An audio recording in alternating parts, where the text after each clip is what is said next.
આ ઘટના છે કે જ્યાં પુત્રવધુ પોતાના મિત્રો સાથે ડુમસની એક હોટેલમાં ફ્રેન્ડશિપ ડેના દિવસે દારૂની મહેફિલ માણી રહી હતી, પરંતુ સસરા કંટાળી ગયા હતા પુત્રવધુની આ દારૂની આદતથી અને પરિણામે તેમણે પોલીસને ફોન કરી દીધો અને દરોડા પડાવ્યા.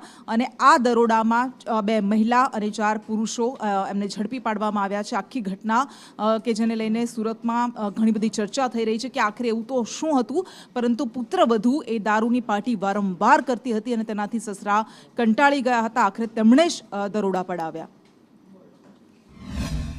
આપેલા છે.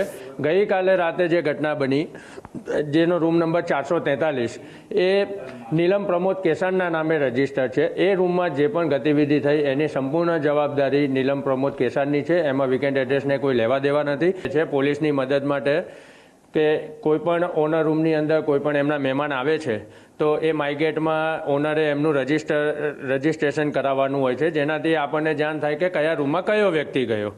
પણ આ જે નીલમ પ્રમોદ કેસાન છે એમને કોઈ દર્શન નામના ત્રાહિત વ્યક્તિને એમનો રૂમ ભાડે આપેલ હતો, જેનો ભાડા કરાર એપ્રિલ મહિનામાં સમાપ્ત થઈ ગયો હતો. એમણે રિન્યૂ કરાવ્યો નહોતો અને ગઈકાલે એ દર્શન નામના વ્યક્તિએ જે 419 નંબરનો રૂમ પણ ચલાવે છે, એ 419 નંબરના રૂમમાં આ તમામ મહેમાનોનો ઓટીપી જનરેટ કર્યો અને એમને 443 નંબરના રૂમમાં ગેરકાયદેસર રીતે એમને એન્ટ્રી આપી. ફરિયાદીનું કહેવું એવું હતું કંટ્રોલ રૂમના કોલમાં કે તેમની પુત્રવધુ પાર્ટી કરી રહી છે, તો તેમની અંગેનો સંબંધ તેમની ફરિયાદમાંથી સ્પષ્ટ થાય છે, પરંતુ અમે આ અંગે વધુ તપાસ કરી રહ્યા છીએ. આમ જે ભાડે આપનાર વ્યક્તિએ જાહેરનામા ભંગ કરેલ છે તેને શોધીને તેમની ઉપર પણ ગુનો દાખલ કરવાની તજવીજ